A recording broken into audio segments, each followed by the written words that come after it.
So I get what some of y'all might be going out there and saying, Lego, why are you making this video? Why are you talking about the Vancouver Canucks players and trade rumors and all this stuff when there's an entire tournament going on? Weren't you watching Canada versus Sweden yesterday? And I'll say that I caught the highlights, but if you have been following the channel the past few days, you would know exactly what my situation is here. I am enjoying my gosh darn time off, baby. It is lovely here in San Francisco in a echoey hotel room, so I apologize for the audio quality not being up to snuff. But today, rather than focusing on yesterday's Canada and Sweden game, I wanted to go over some of the extra trade updates from the New York Islanders and the Vancouver Canucks. Now, if you've been following the channel, you would have seen this idea pop up over the past few days that says that the New York Islanders have been interested in trading for Vancouver Canucks center Elias Pettersson. We had made a few videos about this entire idea, how the Isles apparently want the guy, how the Isles have their own guy that's on the block that Vancouver might be interested in, and this video was just going to give a little bit of an update to the various pieces of info that we have gotten. Now, this show is brought to you by ExpressVPN. Go out there and check out the first link in the description if you want to save some money on your VPN, get some free months, and support this YouTube channel all in the process. But before we dive into any of these extra updates, I did want to go over some of the common consensus on Elias Pettersson from yesterday's Canada-Sweden game. Because I didn't watch the entire game, I saw some of the highlights, I saw the goals of course, and I did see Elias Pettersson have himself a pretty good rush. He had a chance to do something coming down the right wing with the puck, but instead of making anything significant happen, he ended up curling the puck back and eventually going back over to the point. And this is one of these situations where it's like, buddy, you're Elias Pettersson. You are one of the best players on the gosh darn team. What is going on here? However, I will say, there were a lot of folks, especially on the Our Canucks subreddit, and maybe that's just a biased sample size because, you know, it's Our Canucks, but some of the folks on there were saying, hey, Petey actually did have a pretty good game. He was making some plays, he was getting involved, and he did look a little bit better than Zibanejad at times.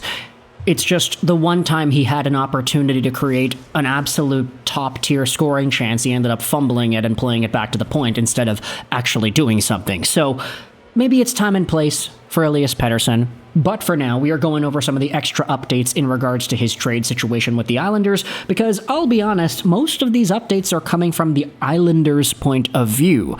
Because in all these talks about Petey over to the Isles, we have been discussing one big primary name coming back over to Vancouver.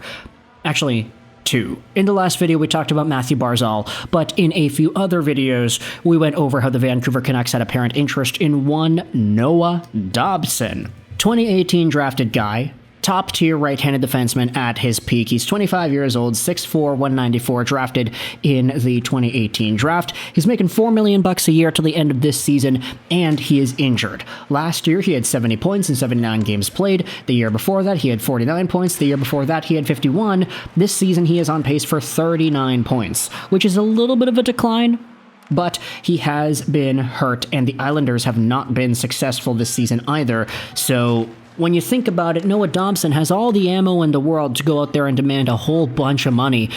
It's just Lou Lamoriello and the Islanders are not really giving it to him at the moment. So there is a chance, of course, that Noah Dobson is able to re-sign, but right now things aren't looking all too good.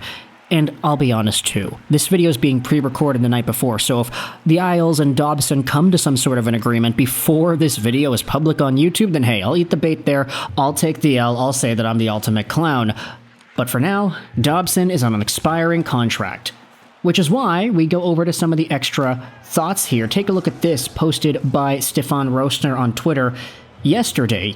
Per industry sources, Noah Dobson has changed his agents from Andrew Maloney to Judd Moliver and Olivier Fortier of Wasserman.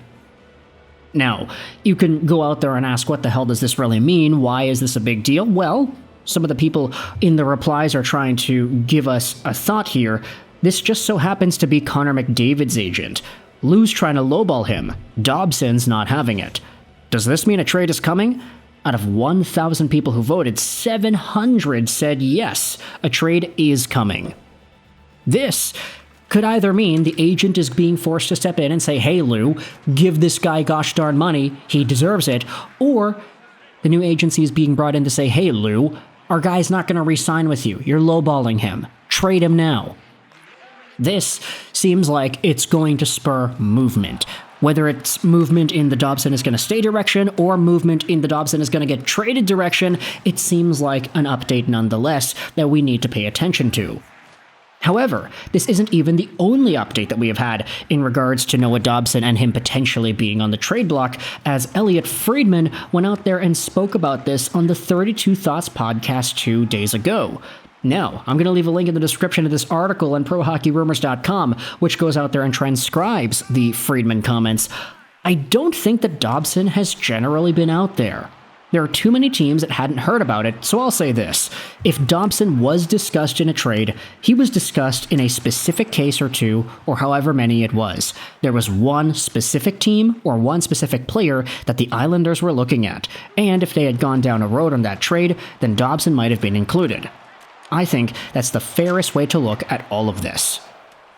Now, I like this Pro Hockey Rumors article because it says this afterwards. Most would suppose the Canucks were the club Friedman's referring to, including Friedman, who said Vancouver would be very logical, but couldn't report with certainty. He assumed he would have been a part of a return for Elias Pettersson, should a trade have crossed the finish line. Stefan Rosner of NHL.com and the Hockey News reported multiple times over the past few months, including as recently as last week, that the Isles have maintained interest in Pettersson since his name re-emerged in trade rumors earlier this season. Now, with the sentiment that Cam Robinson put out the other day that Elias Pettersson is indeed off the trade block, we will wait and see if this timeline of a Pettersson for Dobson trade actually does come to fruition, if any sort of Doctor Strange magic puts this as the main timeline.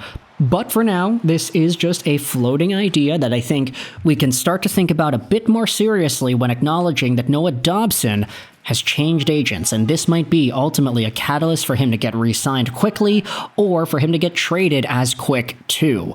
No matter what it is that Pettersson is up to or what the Vancouver Canucks view is on this guy, because, you know, we did talk about it a few days ago. Apparently the Canucks do not want to trade this guy. Apparently they are totally fine just keeping him around as a Vancouver Canucks guy for, let's just say, the next little while here while we wait for everything else to go down. So let me know your thoughts in the comment section below about this Vancouver Canucks New York Islanders trade update, what Elliotte Friedman went out there and spoke about in regards to Noah Dobson, how he hasn't necessarily heard Dobson's name be linked anywhere in particular, but he did go out there and speculate the Vancouver angle. He did bring it up, and he did say Pettersson was a name that has maybe floated around out there. If you're an Islanders fan, what are your thoughts about the idea of trading away Noah Dobson? What are your thoughts on this guy changing his agency? And are you one of the 700 out of 1,000 people that does believe that Dobson changing everything in his agency firm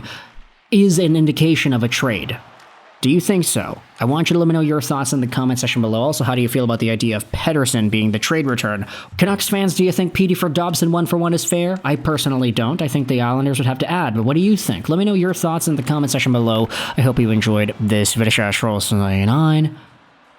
And bye.